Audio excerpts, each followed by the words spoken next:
Today on Rappler, 12 Chinese fishermen face bribery charges after running aground on the Tubbataha reef.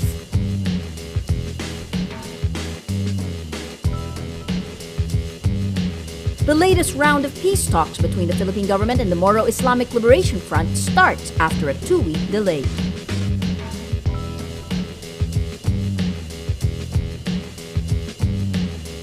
And North Korea urges foreigners in the south to consider evacuating, citing the risk of thermonuclear war on the Korean peninsula.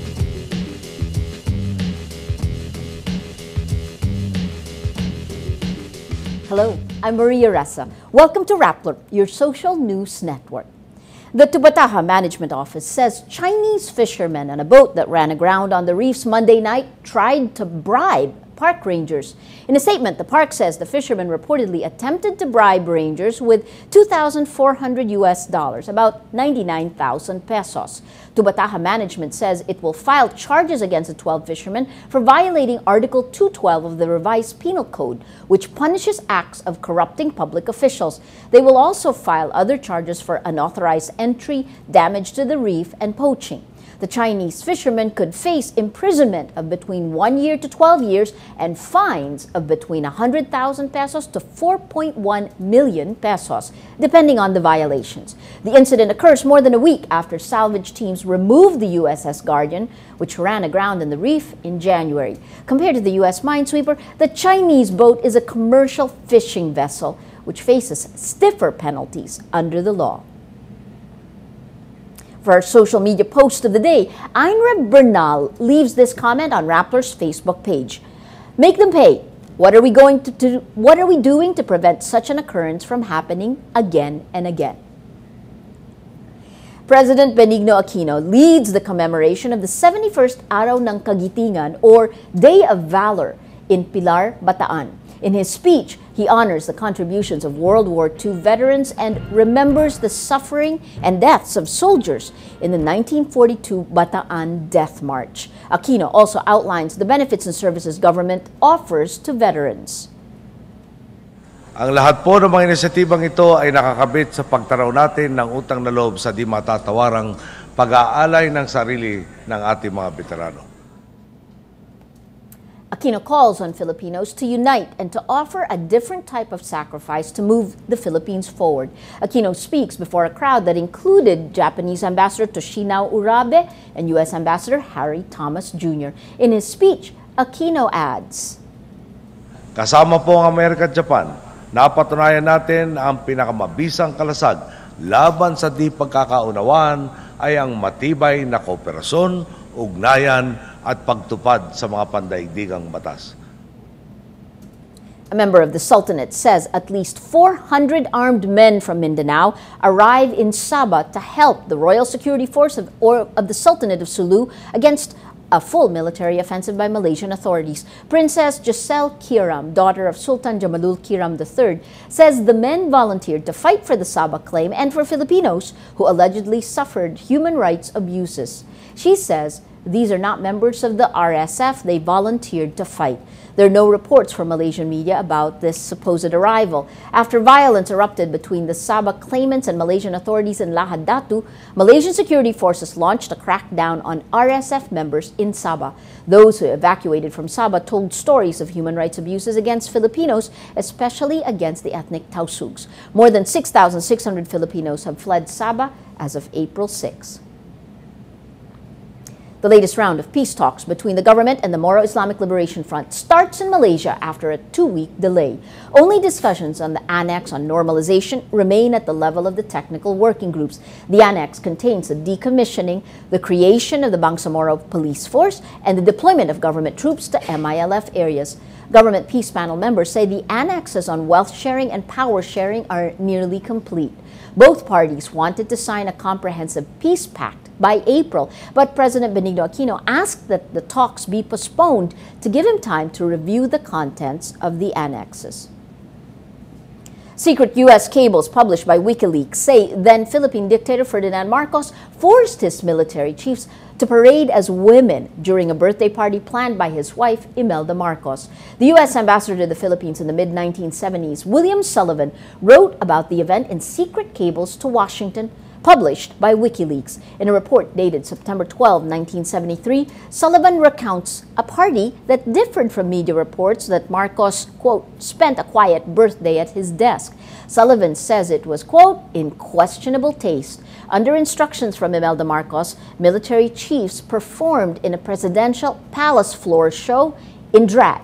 Sullivan is critical of the Marcoses in a series of reports, stark contrast to the United States' support of the Marcoses until he was ousted by people power in 1986. North Korea urges foreigners living in South Korea to consider evacuating, saying there was a risk of thermonuclear war on the Korean peninsula. In a statement, the North's Asia-Pacific Peace Committee says, quote, in the event of war, we don't want foreigners living in South Korea to get hurt. The warning comes after North Korea told foreign embassies in Pyongyang it could not ensure the safety of their personnel if war broke out. Some suggest the advisory was a ruse to fuel growing global anxiety over the current crisis in the Koreas. Japan deploys Patriot missiles in its capital to prepare from any possible North Korean attack. 2 Patriot Advanced Capability 3 surface-to-air missile launchers are stationed at the Defense Ministry in Tokyo. Prime Minister Shinzo Abe says, as North Korea keeps making provocative comments, Japan will do what we have to do. A Defense Ministry spokesman says Japan's armed forces are authorized to shoot down any North Korean missile headed towards its territory. Well, let's now look at Rappler's Wrap for today, a list of the 10 most important events around the world you shouldn't miss.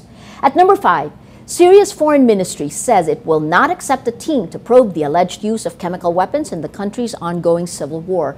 UN Chief Ban Ki-moon proposes the deployment of a chemical weapons team, but Syria's foreign ministry says it is not what they demanded from the UN.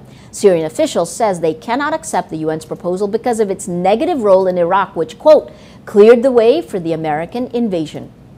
At number 6, whistleblowing website WikiLeaks is at it again. This time, Julian Assange's team publishes more than 1.7 million intelligence documents from 1973 to 1976, when Henry Kissinger was Secretary of State and National Security Advisor.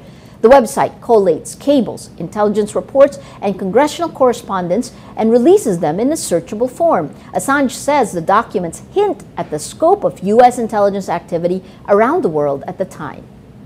And at number 10, Facebook tests charging users a fee to send messages to celebrities and other people outside your network of friends.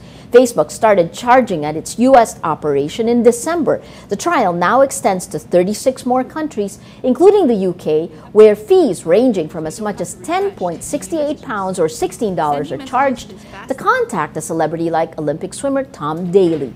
Facebook Europe spokesman says the charging structure should not be mistaken for a fame barometer. For the full top 10, visit Rappler.com's The Wrap. The Louisville Cardinals claw back from a double-digit first-half deficit to win the 2013 NCAA title over the Michigan Wolverines 82-76. The Cardinals play an inspired ball game following the gruesome leg injury suffered by guard Kevin Ware during the tournament. Following tradition, Ware cuts the net from the basket. The ring was lowered for the young player who's still recovering from his injury. Ware downplays his role in the win, saying, quote, it's not about me. They got the job done. I'm so proud of them. Luke Hancock matches his career-high 22 points to lead the Cardinals to victory. Every story on Rappler has its own mood meter, which gives you 8 emotions to choose from. Click how you feel and your vote comes down to the mood navigator in the middle of the front page that crowdsources the mood of the day. It also shows you the top 10 stories that have gotten the most clicks from the readers and viewers, and shows you which 10 stories affected Filipinos emotionally the most. If we take a look today, we can see it's the story that's gotten the most hit, the death of Margaret Thatcher, Britain's Iron Lady dies, 88% sad. But if we take a look, the red circles, Chinese boat runs aground on Tubbataha the second time this year so far. We've seen it, 83% angry. And then 2 political stories here, the Binay's and Manny Villar on Manny Villar Estrada Sun linked to secret offshore accounts. This one is on elections. Binay's, nothing wrong with 4 of us in government, 88% angry. These red circles showing the mood of the day. Today, most people are angry.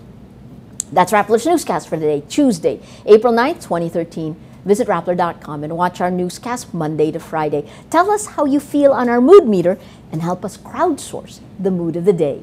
I'm Maria Ressa. Remember, tomorrow begins today.